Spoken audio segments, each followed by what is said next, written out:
드렸습니다. 사실 오늘 저는 요한복음 강해 설교를 오늘부터 하려고 다 준비를 했는데 지난 목요일 새벽 기도를 한 후에 하나님께서 제 마음속에 강하게 하나님의 소원을 좀 성도들에게 알려주기를 원하셨어요. 여러분도 다 자녀 키우면서 마음에 소원이 있지 않습니까? 우리 아이들 이렇게 좀 컸으면 좋겠는데, 앞으로 이런 삶을 살았으면 좋겠는데, 그런 마음의 소원이 없는 부모가 누가 있겠어요? 우리 하나님도 우리의 아버지가 되시거든요. 하나님 아버지께서도 저와 여러분을 향한 간절한 소원이 있으시더라고요. 우리가 그동안 나의 소원에 대해서만 우리가 늘 고민했는데요, 오늘 이 시간 한번 우리의 생각을 좀 바꾸어서 하나님의 소원은 무엇일까? 하나님의 소원을 어떻게 이루어드릴까? 함께 생각하고 기도하는 시간 되시기 바랍니다. 사도 바울은 그가 쓴 13권의 편지 가운데서 제일 먼저 쓴 AD 한 50년경에 쓴 서신이 뭐냐면 바로 데살로니가 전서예요. 그런 여기에서 하나님의 소원에 대한 말씀을 주셨는데 이 말씀은 오늘 저와 여러분이 주신 하나님의 소원이기도 합니다. 우리 데살로니가전서 5장 16절 516 다 같이요. 시작. 항상 기뻐하라. 쉬지 말고 기도하라. 범사에 감사하라. 이것이 그리스도 예수 안에서 너희를 향하신 하나님의 뜻이니라. 아멘. 안 보고도 다 외워요? 여러분, 우리 자녀들, 부모가 자녀들에게 원하는 것이 뭐겠어요? 자녀들 공부 좀 잘했으면, 그죠? 좋은 인간관계 잘하고, 또 나이가 들면 자녀들이 또 부모에게 용돈도 좀 잘 주면 뭐 그런 여러 가지 생각을 많이 할 수 있을 거예요. 그죠? 그러나 하나만 얘기하라면 뭘 말하겠어요? 한 가지만 얘기하라면 뭘 말하겠어요? 난 너희들 행복하게만 살았으면 좋겠다는, 그죠? 오늘 하나님께서도 마찬가지로 하나님의 자녀된 우리들이 이 땅에 살면서 행복하게 살기를 원하셔서 오늘 본문의 말씀 가운데 뭐예요? 항상 기뻐하라, 쉬지 말고 기도하라, 범사에 감사하라는 말씀을 주셨거든요. 그런데 이 말씀을 여러분이 조금만 더 깊이 묵상하면 이 말씀이 우리를 행복하게 하는 것이 아니라 도리어 좀 불편하게 하는 말씀이다라는 생각을 떨쳐버릴 수가 없을 것입니다. 왜 그래요? 그것은 다 이 모든 문장 앞에 있는 동사 앞에 있는 부사 때문에 그래요. 16절의 말씀 가운데 항상 기뻐하라. 기뻐하는 거 좋은 일이죠. 웃음은 비타민 1000배 효과가 있고, 웃으면 복이 오고, 웃음으로 치료도 하고, 웃음으로 암도 고치는 일이 있다고 하는데, 웃음 좋은 건 아는데 뭐라고요? 항상 기뻐하라는. Rejoice, be joyful always, always. 아니, 기뻐하는 거는 좋은데 어떻게 항상 기뻐하지? 아니, 실직하고 아이가 성적이 지금 너무 어렵고 가족이 병원에 입원하고 그래도 그때도 기뻐하라고? 그때도 실실 웃으라고 그러는 거예요? 또 17절도 마찬가지죠. 쉬지 말고 기도하라고 하는. 우리 오늘 시대가 얼마나 분주한데, 기도는 좋은 거긴 한데 무슨 쉬지 말고 기도하면, 그러면 맨날 기도만 하라는 거예요? 그러면 18절도 마찬가지예요. 범사에 감사하는 거야 좋지. 감사해 좋은 일이지. 그러나 범사에 감사하라. 원어로 헬라어로 판이라고 하는 말인데 앞에 있는 항상과 같은 말이에요. all이라는 뜻이거든. 아니, 어떻게 all, 기쁠 때나 슬플 때나 실패할 때나, 아니 어떻게 범사에 all, 항상 어떻게 감사하며 살 수 있단 말이에요. 저는 이 말씀 보다가 처음에는 저도 이 말씀 너무너무 좋아했어요. 이 말씀 외우고 그랬는데 제가 철이 들면서 말씀 보다가 이 말씀 때문에 시험이 들었어요. 아니, 어떻게 이게 말씀이 좀 너무 심하잖아. 아니 사도 바울은 쓴맛을, 인생의 쓴맛을 몰라서 그런가 어떻게 이렇게 말할 수가 있지? 어떻게 항상 기뻐할 수가 있어? 그런 고민을 저도 하게 되었어요. 그러다가 어느 날 제 고민에 대한 해답을 찾게 됐어요. 그게 뭐냐? 그게 바로 18절에 나오는, 하반절에 나오는 말씀을 보고 제가 유레카를 경험하게 된 거예요. 우리는 항상 앞에만 너무 좋아하잖아요. 항상 기뻐하라, 쉬지 말고 기도하라, 범사에 감사하라 다 배워요. 근데 그 뒤에는 별로 신경을 안 써. 무시해. 사실은 그렇지 않습니다. 오늘 저는 그 비밀이 어디 있느냐? 이것이 다 같이 뭐라고요? 그리스도 예수 안에서 너희를 향하신 하나님의 뜻이니라. 아니 이거 없이 그냥 우리에게 하나님께서 항상 기뻐하라 그러면 좀 지나친 거죠. 지나친 일이죠. 그러나 그 방법론이 뭐라고요? 이것이 그리스도 예수 안에서 너희를 향하신 하나님의 뜻이니라고 말씀하신 거예요. 제가 그때 깨달았어요. 내가 항상 기뻐할 수 없었던 이유, 기도를 쉬고 내가 감사하지 못했던 이유가 어디 있느냐? 내가 지금까지 지난 날 돌아보니까 예수님 밖에서 기쁨을 찾았더라고요. 예수님 밖에서 행복을 찾고 나갈 때에 그때 내 안에 기쁨이 있다가 없다가 늘 그런 삶이었던 것이고, 내가 주님 밖에서 엉뚱한 데 찾았구나라고 하는 걸 발견하게 됐어요. 여러분 설교도 3번에 기록했습니다. 18절에 이것이라는 지시대명사는 단수니까 18절 범사에 감사하라만을 지시하는 것처럼 보기 쉬운데요. 그러면 우리를 향하신 하나님의 뜻이 범사에 감사하는 것 이것만인가요?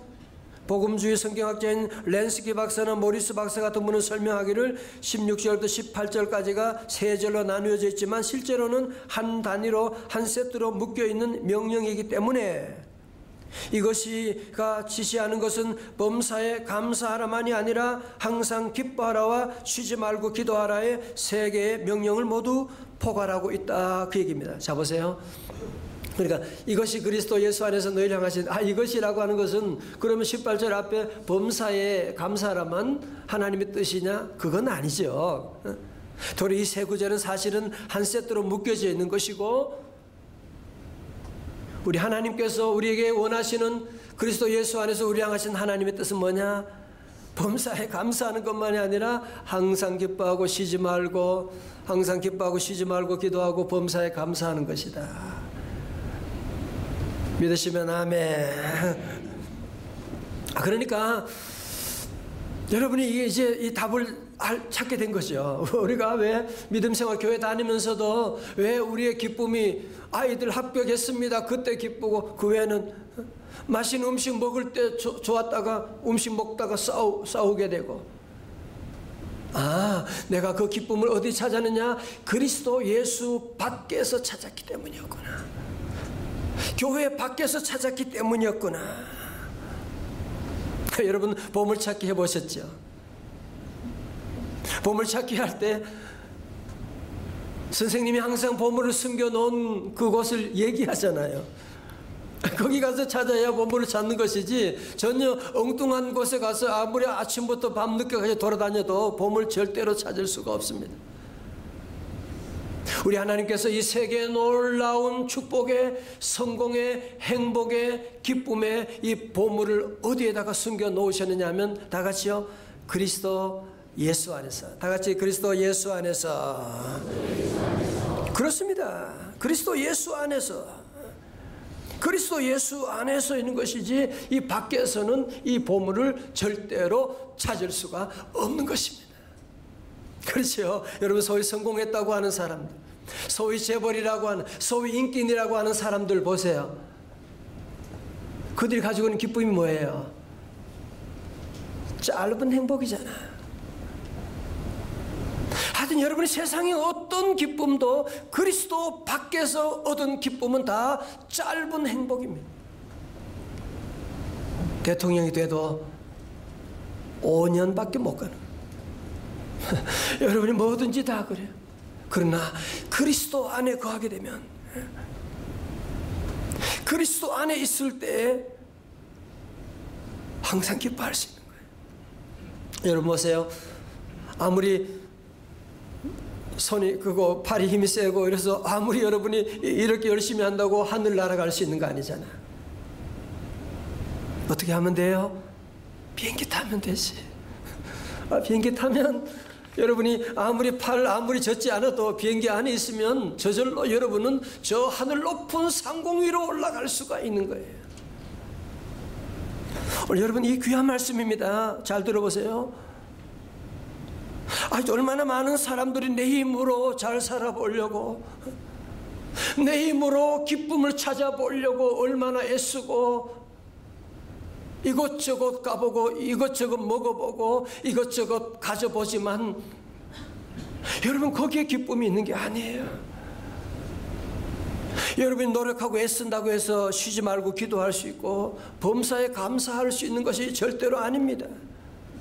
열심히 노력하고 애쓰고 도 닦는 것은 바로 종교생활 하는 것이거든요. 종교생활은 안 되고 피곤해지게 됩니다. 오늘 주님 우리에게 분명히 말씀하고 있는 거예요. 예수님을 내 안에 모시고 주님이 나와 함께 하심을 믿고 주님과 동행하고 주의 말씀에 순종하고 살아가게 되면 내가 무슨 행복하려고 한 것은 아니었는데도 불구하고 돌아보니 저절로 기쁨이 나를 따라오게 되고, 세상에 술 먹고 즐거워하는 것하고 우리가 즐거워하는 건 차원이 다르잖아요. 그 기쁨이 따라오게 되고, 기도하려고 한 건 아닌데 그냥 기도가 되는 거예요. 기도가 나온다니까. 길을 걸으면서도 마음에 기도가 나고, 대단한 거 내가 가진 거 얻은 것이 있는 것은 아닌데 마음속에 감사가 생겨요. 오늘 너무 감사하다. 내가 어떻게 이런 은혜 받았지? 내가 오늘도 이렇게 어떻게 맛있는 음식을 먹고 사랑하는 사람과 함께 있고, 너무 감사하다. 십자가 보혈의 은혜가 아닌가 하는 것을 깨닫게 되는, 제가 자주 말씀드리는 경영학의 대가 피터 드러커의 책에 그의 아내가 하나님께 드리는 기도문이 있는데 아주 간단해요. 하나님 좌우지간 감사합니다. 그렇게 기도를 시작하는데 항상 하나님 부르면 그때부터 모든 감사가 시작돼요. 여러분도 한번 기도해 보세요. 하나님 좌우지간 감사합니다. 시작. 하나님 좌우지간 감사합니다. 그리고 한번 기도를 시작하면 때로는 이해할 수 없는, 때로는 너무너무 속상한 그런 일이지만 먼저 여러분이 하나님께 감사를 선포하고 시작하게 되면 감사할 일이 생기고 감사의 문이 열릴 줄로 믿습니다. 그리스도 안에 있게 되니까 만 가지의 모든 문제가 해결되니까 사도 바울은 여러분이 서신을 보세요. 계속 그리스도 안에서 누구든 그리스도 안에 있으면 새로운 피조물이라. 그리스도 안에 있으면 계속 말씀하는 거죠. 빌립보 4장 4절입니다. 주 안에서 항상 기뻐하라. 내가 다시 말하노니 기뻐하라. 고린도서 3장 17절입니다. 다 같이요. 시작. 또 무엇을 하든지 말에나 일에나 다 주 예수의 이름으로 하고 그를 힘입어 하나님 아버지께 감사하라. 아멘. 요즘 우리 사회에 지금 우울증이라고 하는 질병이 정말 큰 문제가 지금 되고 있지요. 이거 세상에서 가장 무서운 병 중에 두 번째라고 그렇게도 말합니다. 우울증이라고 하는 것은 자기도 모르는 사이에 우울증이 걸리게 되고, 그걸 깊어지면 치매도 올 수 있고, 또 다른 모습으로는 극단적인 선택하는 자리로 갈 수도 있고, 지금 우리 사회가 지금 이 우울증으로 말미암아 정말 심각한 지금 질병으로 우리 사회에 많은 문제가 야기되고 있죠. 우울증 환자의 특징이 뭐냐? 책에 보면 그렇게 얘기하더라고요. 첫째는 말이 없대요. 말이 없대요. 여러분 건강하려면 말을 많이 해야 되고 말을 많이 듣고 그래야 됩니다. 말도 안 하고 남이 말하면 시끄러워 그러면 벌써 우울증으로 들어가고 있구나 그렇게 생각하시면 돼요. 말하기도 좋아하고 듣기도 좋아하고 그것이 바로 예방하는 길이래요. 둘째는 우울증 환자의 증상은 웃음이 없어진대요. 어린아이들은 작은 일에도 깔깔깔깔 아이들 보면 너무너무 신기해. 보면 아무 일도 아닌데 그렇게 웃잖아요. 깔깔깔깔 웃고. 그러나 우울증이 들어가면 웃음이 끝나버리게 되는 거예요.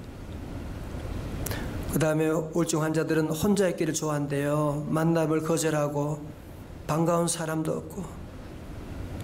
여러분 정말 건강하기 위해서는 만나는 걸 좋아하고 억지로라도 반가워하고 여러분 그렇게 해야 됩니다. 어떤 사람은 가끔 그런 얘기하죠.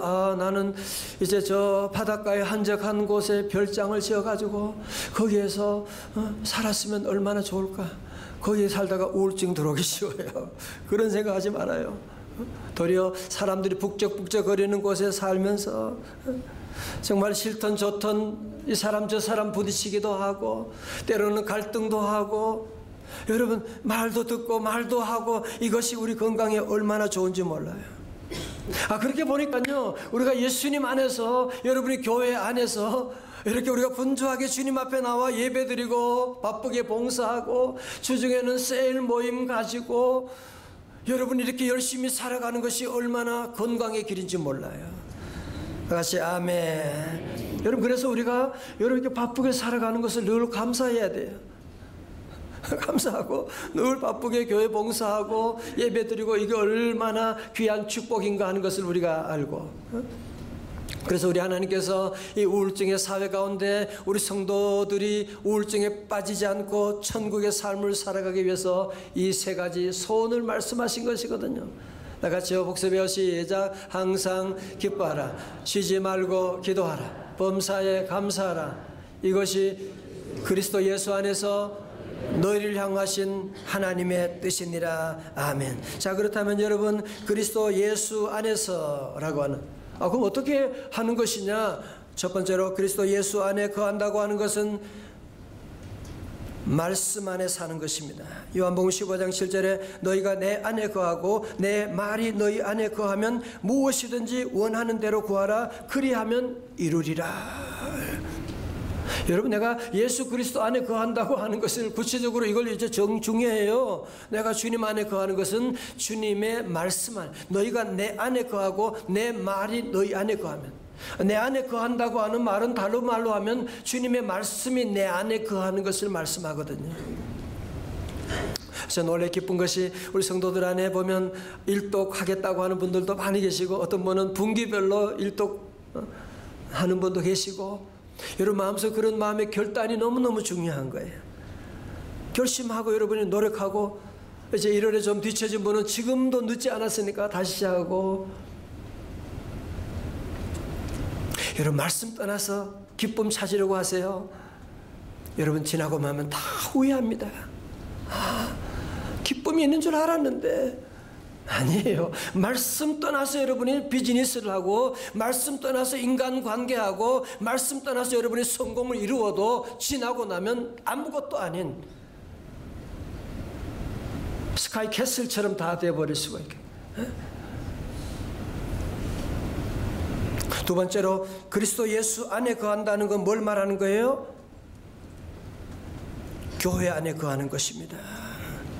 에베소 1장 23절에 교회는 그의 뭐라고요? 몸이니 만물 안에서 만물을 충만하게 하시는 이의 충만이니라. 자 보세요. 여러분 교회를 자꾸 빌딩으로 보시는 분이 계신데 사실은 이거는 교회가 아니에요. 엄밀히 따지면 예배당이에요. 예배당. 예배드리는 곳이니까. 교회는 뭐냐? 그의 몸이니 그리스도의 몸을 말씀하는. 여러분 그래서 우리 성도들은 그래서 신학자들은 교회를 그리스도의 제2의 성육신이다 그렇게 말하고 있어요. 예수님이 땅에 태어나신 것이 처음 탄생이라고 한다면 오순절에 세워진 교회를 통해서 제2의 성육신이라고 말하고 있거든요. 여러분 그러므로 우리 성도들은 행복하기 위해서 정말 이 주님이 예비하신 이 놀라운 보석을 여러분이 찾고 누리기 위해서 절대로 교회 생활에 시험 들지 말고, 교회를 떠나지 말고, 우리 교회가 늘 얘기하는 것처럼 7년을 하루같이, 다 같이 7년을 하루같이 적어도 여러분 믿음 생활하면 어떤 환난과 시험이 와도 7년 하루같이 여러분 가정에도 얼마나 많은 풍파가 있는데 교회 생활에 여러분 풍파가 왜 없겠어요? 가정에 어려움 온다고 그냥 때려치고 집 나갈 거예요? 그게 행복의 길인가요? 여러분 원래는 절대로 믿음 생활 교회를 통해서 이 그리스도의 몸이기 때문에 시험 들지 말고 교회 안에 하나님의 놀라운 은혜가, 이 놀라운 보배가 이곳에 있는 줄로 믿습니다. 저는 아들, 딸 결혼해서 손주가 7이고 이번 4월이 되면 한 놈이 나오면 이제 8명이 됩니다. 저는 아이들을 가까이 보면서 늘 깨닫는 건 한 가지가 있어요. 얘들은 무슨 돈이 있는 것도 아니고 무슨 집이 있는 것도 아니고 공부를 대학을 졸업한 것도 아니고 아무것도 아닌데 엄마 아빠하고 같이 있으면 그렇게 깔깔깔깔 막 그러는 거예요. 보면 여러분 바로 이 원리를 말하는 거예요. 우리가 지금 비록 부족하고 몸도 아프고 가진 것도 없다고 하지만 그리스도 예수 안에 있게 되면 하나님이 나의 아버지가 되시고 예수님이 나와 함께 하시고 성령님이 내 안에 계시기 때문에 비록 나는 부족하지만 마치 어린아이들처럼 우리 모두가 함께 주님 안에서 기뻐하고 기도하고 감사하며 살 수 있지 않느냐, 그 말씀인 거죠. 사랑하는 형제자매 여러분, 여러분 정말 세상에 여러분이 뭔가 이 사회에 공헌하고 싶으세요? 쉬운 방법이 있어요. 그냥 여러분 웃어주기만 해도, 그냥 빙그레 웃어주기만 해도 우리 사회에 엄청난 봉사하는 것입니다. 여러분 자꾸 예수님 밖에서 어떤 행복의 파랑새를 찾으려고 자꾸 노력할 때가 많거든요. 다시 여러분 위치를 조정하셔야만 합니다. 다시 여러분 인생의 초점을 다시 맞추셔야 돼요. 아니 여러분이 지난날 경험을 통해서도 이 진리가 드러난 것인데 언제까지 이렇게 그리스도 예수 밖에서 행복을 찾으려고 하십니까? 이제 우리 모두가 나는 힘이 없지만, 나는 자격이 없지만 그리스도 예수 안에서, 다시 그리스도 예수 안에서 여러분 이 말씀을 여러분의 마음속에 다시 새기고 믿음의 날개를 펴고 항상 기뻐하고 쉬지 말고 기도하고 범사에 감사하는 그런 귀한 삶을 살아감으로 이 하나님의 간절한 소원을 올해는 여러분이 깊이 읽고 풀어드림으로 우리 모든 성도들 정말 왜 이렇게 행복한지 너무 감사하고 또 이 행복을 유통하는 축복의 통로가 다 되시기를 주님의 이름으로 축원합니다.